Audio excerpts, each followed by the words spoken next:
Salut à tous, j'espère que vous portez extrêmement bien. Donc dans la vidéo précédente, on a vu que selon moi, le Bitcoin allait clairement chuter dans les prochaines heures, dans les prochains jours. Donc on va faire la même analyse sur l'Ethereum dans un bloc vraiment ultra intéressant. Il y a une très belle performance à venir chercher. Donc voilà, je vous spoil de manière assez rapide. Donc il y a facilement un 23% à venir chercher en à peine quelques jours. Ok, maximum quelques jours. Comme c'est 23%, c'est une performance vraiment incroyable. Les meilleurs traders sur Terre font du 5% sur du long terme par mois. 5% par mois. Et si vous faites plus de 10% par an, vous battez le marché. Donc ne vous laissez pas avoir par les traders qui font du 40% par jour, ça n'existe pas. Donc vous pouvez faire un... Moi ça m'est déjà arrivé, on a déjà fait ça également en live, des 100% en un jour ou 2 jours, mais nous on vise vraiment le long terme. On a une vision long terme tout simplement. Très bien. Donc comme d'habitude on commence toujours avec un petit point d'analyse technique. Donc un petit rappel assez rapide. Nous sommes dans une tendance baissière, lorsqu'on est baissier clairement, on revend toujours dans un bloc haussier. Ok, on revend toujours dans un bloc haussier. Très bien. Donc on a ici, magnifique, on arrive ici dans un bloc haussier. Très bien. Actuellement, on est haussier. On est haussier pourquoi quand on a des plus bas de plus en plus haut. Ok, on a des points bas de plus en plus haut et des points hauts de plus en plus haut également. Ok, mais on va retenir les points bas qui sont de plus en plus hauts. À chaque fois, on revient où? Dans ici le bloc baissier. Ok, donc le dernier mouvement baissier avant l'impulsion haussière. Ok, le dernier mouvement baissier avant l'impulsion haussière. On revient à l'intérieur, très bien. Ensuite, ici, on revient dans celui-là-ci. Ok, donc chaque fois, on va effectuer la mitigation. Donc dès lors qu'on a ça 2 fois d'affilée, on est clairement dans un mouvement haussier. Très bien. Donc actuellement, on s'approche d'où? D'un mouvement haussier. Donc comme vous savez, qui dit mouvement haussier, qui dit bloc baissier dit mouvement haussier. Ok, on arrive dans un joli bloc haussier. Donc qui dit bloc haussier dit mouvement baissier.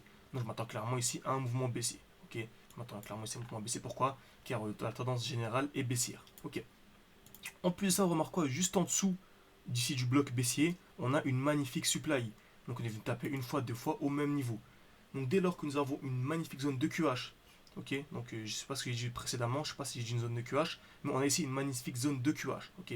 Donc dès lors que nous avons une magnifique zone de QH, je ne sais pas si j'ai dit supply, mais en tout cas c'est une zone de QH, si j'ai peut-être fait une erreur, mais voilà, on a une magnifique zone de QH juste en dessous d'un bloc haussier, ok, une magnifique zone de QH sous un bloc haussier. Donc on avait dit que qui dit bloc haussier du mouvement baissier, donc maintenant un mouvement baissier, mais si on a des EQH juste en dessous du bloc haussier, ok, donc ça donne encore plus de confiance et plus de probabilité. Alors comme vous savez, il n'y a aucune certitude sur le marché. On parle c'est une question de probabilité. Très bien. Donc on va chercher quoi? Une distribution. Surtout si ici on est overextended. Overextended, une overextension, c'est qu'on a un déséquilibre du marché. Comme on a une overextended haussière, si on a environ, on va dire, 5 bougies 5 bougies vertes d'affilée, à peu près 4, 5, 6, voilà, on va dire 5 bougies vertes d'affilée, sans aucune bougie rouge, avec très peu de mèches durant le mouvement. Ok, donc dès lors que l'on a ça, plus retour dans un bloc haussier, plus zone de QH juste en dessous, on a beaucoup de confluence. Et là, je m'attends à quoi? Une distribution, création de QH, liquidation, puis mouvement baissier. Ok, création de QH ici, taper plusieurs fois au même niveau, liquidation, puis mouvement baissier. Ok, tout simplement. Donc on a eu exactement ça. Donc pour rappel, on avait ici une magnifique zone de QH à venir chercher. C'est une certitude, croyez-moi. Cette zone. Ce n'est pas juste un conseil en investissement, encore une fois. Je ne vous conseille pas, je présente seulement mes analyses car je suis passionné d'analyse technique et de crypto-monnaie. Ok, surtout d'analyse technique. Donc on a ici une magnifique zone de QH à venir liquider. Cette zone sera liquidée, c'est une certitude. Une personne qui achète maintenant, même si c'est pas justement intéressant, sur du très long terme, bien sûr c'est intéressant, car on a dit que cette zone de QH va être liquidée. Si on achète ici, sur du long terme, on ferme nos écrans, on les rouvre dans quelques mois, bon, on aurait effectué une performance d'au moins, voilà, au moins 15%. Ce qui reste super à la performance moyenne annuelle de la bourse, donc c'est très intéressant. Mais notre but à nous, pourquoi est-ce qu'on se casse la tête entre guillemets à apprendre l'analyse technique? Même si je pense que vous êtes passionné, hein, ce n'est pas du tout une charge, voilà, c'est assez difficile à supporter, on va dire. Donc voilà, c'est pas difficile à supporter, c'est pas une charge lourde, simplement. Mais voilà, le but c'est vraiment d'optimiser un maximum, on fait des efforts, donc on va avoir un minimum de résultats. Même si on n'est pas sur une analyse technique, on fait quand même ça pour l'argent, on va pas se mentir. Ok. Donc ici on a une overextension en daily à peu près, voilà, magnifique en daily, c'est très propre. Impulsion haussière composée de 1, 2, 3, 4, 5, 6, bref, 7 bougies vertes d'affilée. On a des mèches au-dessus, mais voilà, c'est au-dessus, ça compte pas. Parce que c'est des mèches au-dessus, ça compte pas car la distribution qui est en cours. Ce qui compte, c'est vraiment les mèches durant le mouvement. Donc on n'a pratiquement pas de mèches, en tout cas très peu de mèches par rapport au mouvement, à la taille du mouvement. Donc c'est très intéressant. Donc on dit qu'on a des EQH à venir liquider, dans tous les cas on va venir les liquider un jour ou l'autre. Ok. Donc actuellement on a quoi? Au retour d'un bloc. Très intéressant. Un bloc haussier avant le mouvement baissier. Et là je vous pose une question dans les commentaires. Selon vous, est-ce que c'est un bloc haussier? Ok. Donc on a dit que c'était un bloc haussier, mais ce qui contient de l'imbalance. Donc est-ce que sous cette bougie, donc est-ce qu'il y a de l'imbalance ici? Ok. Donc c'est une question. Les pas mal n'avaient pas très bien compris ce que c'était que l'imbalance. Donc on va voir si vous avez bien compris. Voilà. Est-ce qu'on a de l'imbalance? Et si quelqu'un peut m'expliquer ce que c'est que l'imbalance, alors ce serait vraiment magnifique, car c'est complexe à expliquer. Et moi, des fois, j'ai un peu de mal à expliquer l'imbalance. Ok. Avec des schémas, c'est facile, mais à l'écrit, c'est complexe. Donc première question, est-ce qu'il y a d'imbalance ici? Et si oui, même sinon, même si on n'a pas, dites-moi qu'est-ce que l'imbalance. Ok, simplement. Donc on a un joli bloc haussier avant le mouvement baissier. Donc on arrive dans un joli bloc haussier, on a une zone de QA juste en dessous du bloc, c'est ce qu'on a dit précédemment, ça ajoute encore plus de probabilité. On a ici une overextension, déséquilibre du marché. Donc on va aller en quel time frame encore une fois? Question dans les commentaires, en quel time frame va-t-on aller pour appliquer la règle des 30? Donc là je vais aller en 30 minutes pour pas vous donner la réponse, ok, pour simplifier. Et on avait ceci. On avait ici une belle distribution, création de QH, liquidation, mouvement baissier. Donc on est venu sous la tiers, accumuler, donc là il y avait encore des petits pourcentages à venir chercher, pour ensuite avoir l'impulsion haussière. On est revenu ici dans un bloc baissier, ok. On avait présenté également en direct sur Twitter, mon compte est en description.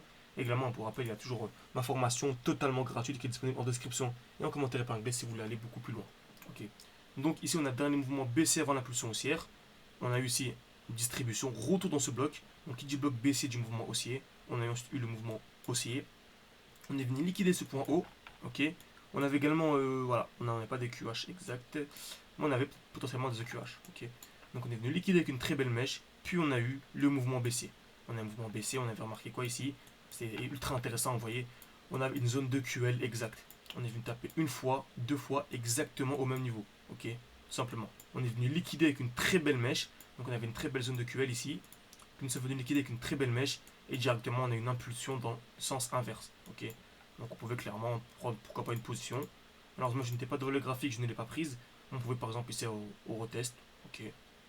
Zone de QL. Pour revendre juste au-dessus, simplement, de la zone là, le plus bas haut. Donc il y avait un 4-5% à venir chercher en un jour. Encore une fois, 4-5% d'une très très bonne performance sur un mois. On arrive à faire ça sur un jour, donc c'est magnifique, encore une fois. Très belle zone de QH ici.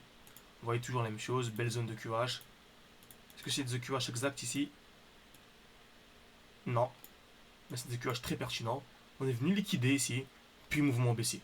Ok, donc je m'attendais à ceci. On a bien eu la très très belle baisse. Excellent. Donc actuellement, nous sommes ici. Parfait. Donc on arrive ici dans un beau bloc. Parfait. Donc le dernier mouvement haussier avant l'impulsion baissière. Ok. Très belle supply ici. Donc je m'attendais à une baisse à partir de cette supply. C'est exactement ce qu'on a eu. Donc je m'attends simplement à une continuation baissière. Pourquoi? Car on a ici une très très belle overextension. On ne l'oublie pas en daily. Tout simplement. Ok. Donc je m'attends à un mouvement baissier. Très. Donc n'hésitez pas à me dire cette vidéo vous a plu, à mettre un like. Voilà, ça prend une seconde. Ça m'aide énormément pour le développement de la chaîne. Et n'hésitez pas à inscrire ma formation gratuite qui est disponible en description. C'est totalement gratuit. C'est une formation composée de 3 vidéos qui va énormément vous plaire. Merci à tous et à la prochaine.